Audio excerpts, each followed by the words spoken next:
Assalamualaikum warahmatullahi wabarakatuh. Perkenalkan, nama saya Nur Hasanah. Saya di sini akan mempresentasikan makalah tentang metode tafsir dari segi langkahnya dan metode tafsir dari segi perspektifnya atau alaun. Yang pertama-tama di sini saya akan menjelaskan tentang metode tafsir dari segi langkahnya. Metode tafsir ini dibagi menjadi 3. Yang pertama itu muqaran, maudhu'ul, dan tartib su'ar. Yang pertama, saya akan menjelaskan tentang muqaran atau komparatif. Metode tafsir muqaran adalah tafsir yang dilakukan dengan cara membanding-bandingkan ayat-ayat Al-Quran yang memiliki redaksi berbeda padahal isi kandungannya sama, atau membandingkan antara ayat-ayat yang beredaksi mirip padahal isi kandungannya berlainan. Termasuk juga ke dalam metode muqaran menafsirkan ayat-ayat Al-Quran yang kelihatan berlawanan dengan hadis, padahal pada hakikatnya sama sekali tidak ada pertentangan. Definisi yang ditawarkan di atas cukup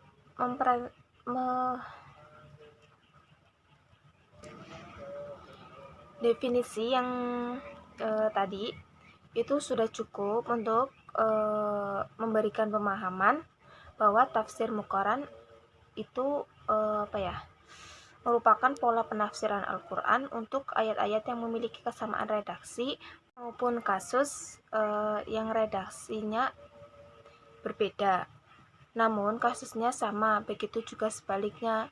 Metode tafsir muqaran ini juga dapat dilakukan dengan cara membandingkan antara aliran-aliran tafsir dan antara musafir dengan musafir yang lain.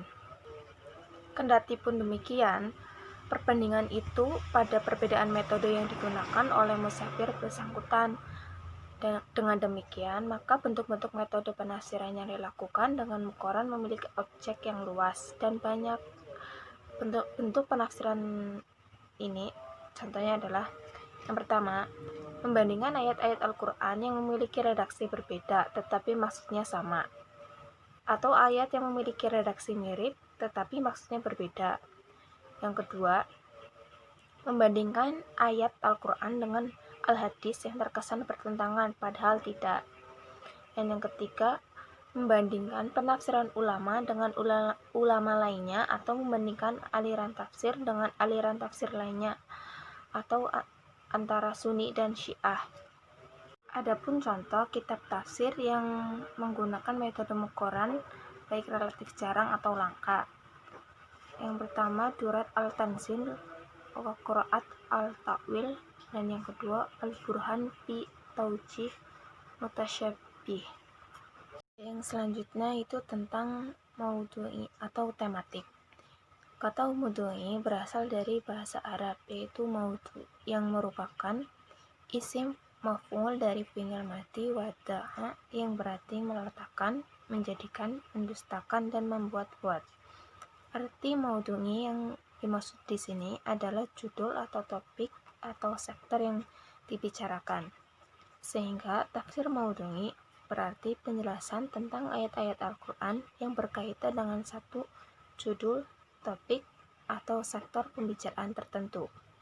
Maudhu'i yang dimaksud bukan maudhu'i yang berarti yang didustakan atau dibuat-buat, seperti arti kata hadis maudhu yang berarti hadis yang didustakan atau dipalsukan atau dibuat-buat. Secara istilah, pengertian tafsir maudhu'i atau tematik ialah mengumpulkan ayat-ayat Al-Quran yang mempunyai tujuan yang satu yang bersama-sama membahas judul atau topik atau sektor tertentu dan menertibkannya sedapat mungkin sesuai dengan masa turunnya, selaras dengan sebab-sebab turunnya, kemudian memperhatikan ayat-ayat tersebut dengan penjelasan-penjelasan. Yang selanjutnya tentang tertib su'ar.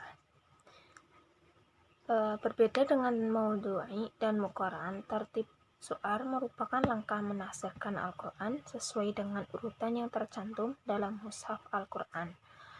Dalam hal ini yang dimaksud adalah mushaf Utsmani. Dengan ras Utsmani, penafsirannya dimulai dari awal surat Al-Fatihah dan diakhiri dengan surat An-Nas. Yang selanjutnya tentang metode tafsir dari segi perspektifnya atau alaun. Dalam tafsir ini dibagi menjadi 5 tafsir. Yang pertama, tafsir falsafi. Tafsir falsafi adalah penafsiran ayat-ayat Al-Quran berdasarkan pendekatan logika atau pemikiran filsafat yang bersifat liberal dan radikal.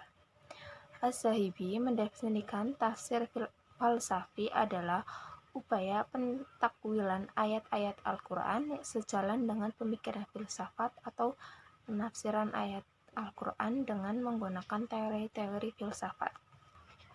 Kitab tafsir yang menggunakan corak ini adalah Tafsir Al-Quran Al-Karim karya Sadr Al-Mutalihin Al-Sizrazi. Yang selanjutnya, yang kedua, itu tafsir ilmi. Tafsir ilmi adalah menafsirkan ayat Al-Quran berdasarkan pendekatan ilmiah atau menggali kandungan Al-Quran berdasarkan teori-teori ilmu pengetahuan. Ayat-ayat yang ditafsirkan menggunakan corak ilmi adalah ayat-ayat kauniyah. Dalam menafsirkan ayat yang berkenaan dengan ayat kauniyah, para mufasir melengkapi penafsirannya dengan menggunakan teori-teori ilmiah. Yang selanjutnya itu tafsir tasawuf. Tafsir tasawuf adalah corak penafsiran Al-Quran yang beraliran tasawuf. Ali Iyazi berpendapat tafsir tasawuf atau yang disebut juga dengan tafsir sufi adalah corak yang berpegang kepada kearifan seorang sufi dengan rasa yang diperolehnya dari kondisi pelatihan ruhiyah, yaitu dengan perkiraan jiwa, al-kasi, al-batin, dan pandangan hati dengan tanpa ada hubungan antara zahirnya. Karakteristik corak tafsir tasawuf adalah menafsirkan Al-Quran dengan memahami mana batin ayat-ayat tanpa mengabaikan makna zahir ayat. Ini dikarenakan menurut Sufi, makna yang terkandung dalam batin ayat jauh lebih kaya dari makna zahir ayat. Yang selanjutnya tentang tafsir fikih. Tafsir fikih adalah corak tafsir yang mempunyai orientasi pada fikih dan hukum Islam. Amin Suma mengatakan tafsir fikih ialah tafsir yang lebih berorientasi kepada ayat-ayat hukum dalam Al-Quran atau ayat ahkam. Menurut penulis penafsiran Al-Quran yang menggunakan corak fikih biasanya dilakukan oleh ulama-ulama yang ahli dalam bidang fikih. Secara praktis dapat dikatakan bahwa corak tafsir fikih ini sudah ada semenjak masa Rasulullah SAW yang sejalan dengan perkembangan fikih dan kebutuhan sahabat terhadap hukum yang memicu untuk mencarinya dalam Al-Quran. Jika mereka kesulitan dalam memahami teks Al-Quran, mereka langsung bertanya kepada Rasulullah SAW. Dengan perkembangannya, maka lahirlah kitab-kitab tafsir yang menggunakan corak fikih. Di antaranya yaitu Ahkam Al-Quran yang disusun oleh Al-Imam Hujjaj Al-Islam Abi Bakar Ahmad bin Ali Al-Razi Al-Jassash.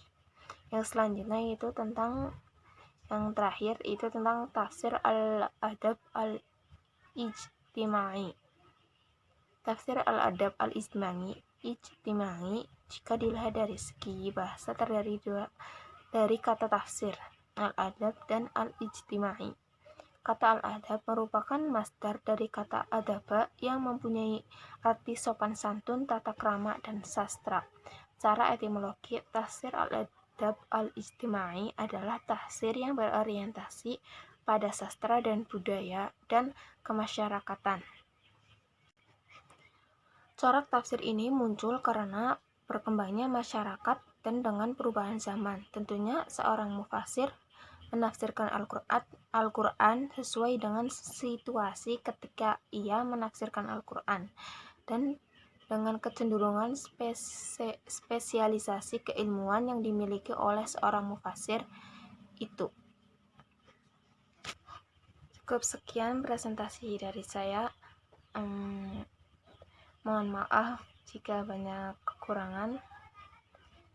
Terima kasih. Wassalamualaikum warahmatullahi wabarakatuh.